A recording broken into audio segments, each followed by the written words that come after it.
if you noticed,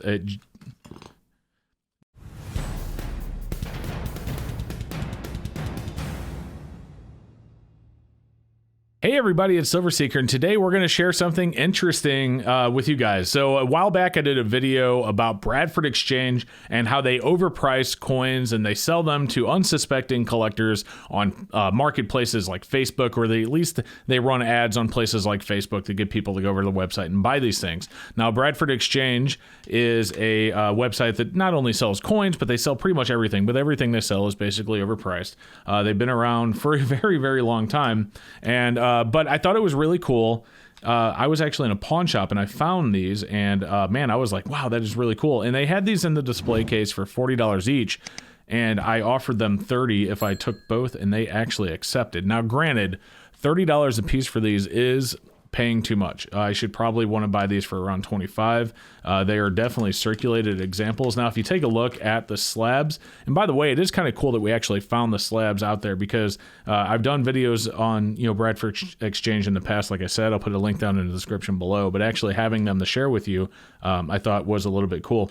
But again, we have 26 and 24. I will give them a little bit of credit because it's graded as very good authenticated peace silver dollar. And honestly, if you look at the obverse of this 26, that is definitely better than a VG. So at least they are not, overgrading. If they were to call these like uncirculated or something, obviously they're not, but they're actually graded as VG, which, that's not bad. In fact, there's even still some feather detail on the reverse. So this actually qualifies as like a fine or a very fine. Actually, I think the obverse would probably get very fine. The reverse would be close to fine plus very fine. The front of this 1924, definitely a very fine. And take a look at the reverse, definitely a very fine plus. That could, I wouldn't really want to call that an XF, but I mean, on a good day it could. My point is that they're actually conservatively graded. And I imagine what they did is they took collections of them and they looked through them and they're like, all right, these are uncirculated, these aren't. And then all the ones that aren't, rather than pay somebody to sit down and grade each one of these and separate them into different grades, the uncirculated ones they sold in their uncirculated sets, and the circulated ones, they probably just called all of them very good, no matter what the grade was, if it was circulated, if it was extra fine, if it was AU, if it was, VG, whatever. And I imagine that's probably what happened here. So even though the slab says very good, that's definitely better than very good, but I imagine this actually hasn't even been graded by anybody that put this into the slab. So that is what we have. This is, again, it's interesting to actually have these slabs here. I'm considering cracking one of these out. I might do it for a video or do it for a short in the future, where I'll just crack one of these out for the heck of it, to maybe see how sturdy these holders are, how much they protect your coin. But of course, no one's really going to be buying these unless they find them on the secondary market, unless, at least no one from the YouTube community that watches my videos and other videos, because they would know not to pick these up. And actually, if you look at this 24 a little bit more, it's kind of discolored. It looks like maybe it was probably even dipped in the past. Who knows? And this one, same thing. I mean, almost looks like it's been dipped or even wiped, if you notice that. So anyway, I mean, detail-wise, definitely better than VG. Both of these may actually have problems. So nothing super special, and I definitely overpaid for them, but being able to get them for 30 a piece and be able to do this video, I thought was pretty cool. So I think what we'll do, again, we'll crack one of them out. In fact, why don't we just do it in this video? Why make a separate video? I'll crack one of these out. I'll save another one of these for a short. And here's what we're going to do, guys. So before we do it, let's go over to Bradford Exchange's website, because I actually did do some research to find the listing that they sell these in, and I'll show you exactly what we're looking at here. Okay, guys, so as you can see, we're on Bradford Exchange's website. They have it listed as rare US peace silver dollar collection 22 to 28, and then 34 and 35. Now, if you notice, it says 22 to 28, not 21 to 28. Which means they are not giving you the key date. So they're not going to give you a 1921 because that's a key date. And then, when you get the 28S, you can almost be guaranteed that it's going to be the 20. I even said 28S. When you get the 1928, you can almost be guaranteed that it is going to be a 28S. You are not going to be getting a 1928 Philly out of one of these sets. But as you can see, it's like a subscription thing. So they have them priced at $69.99 each issue. So if you buy these from Bradford Exchange, you're buying $25, $28 at the most peace dollars for $70 a piece. And the only thing that you're really getting is the peace dollar, and of course a nice wood display box and some cheap slabs. But it's a subscription plan, so you basically have to buy them all. You get them once a month. You fill up your box as you go. I imagine for someone who's not a big coin collector that's never heard you know, or ever thought of going to an actual coin shop or anything like that, may be interested in something like this. But it says in 1921, blah, blah, blah. It talks about the peace silver dollar. We're not going to go over that. You guys can read yourselves. And again, right here, issue 1. So right here it says liberty and peace shine forever bright, beginning with issue 1 in 1922. So they at least tell you that 1921 the peace dollar came out, but not, you are only getting the 1922. Silvery hinges with the title plaque.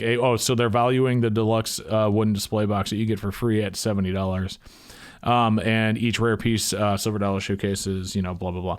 So that is basically what they have. They basically talk these up very well. You can see this was written all the way back in 2011 to Bradford Exchange.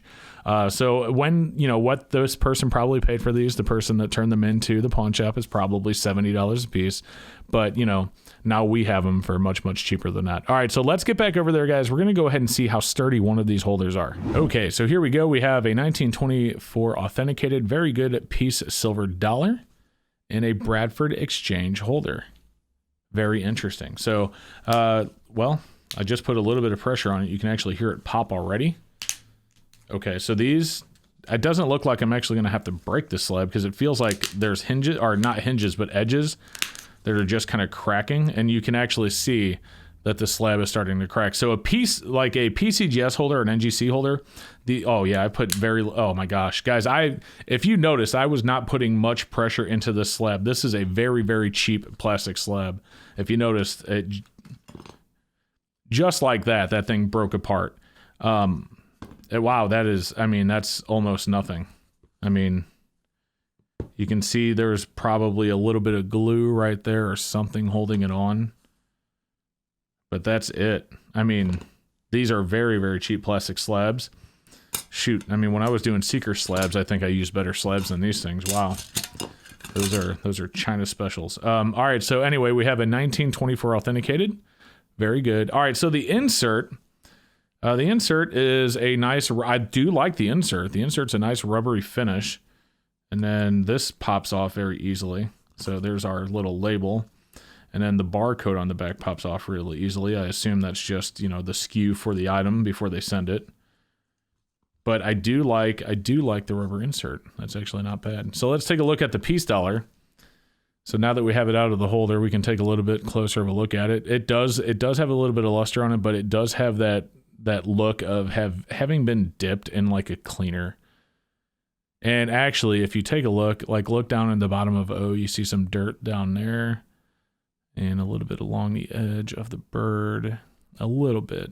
I mean, I can't guarantee that this has been dipped, but it does look like it has.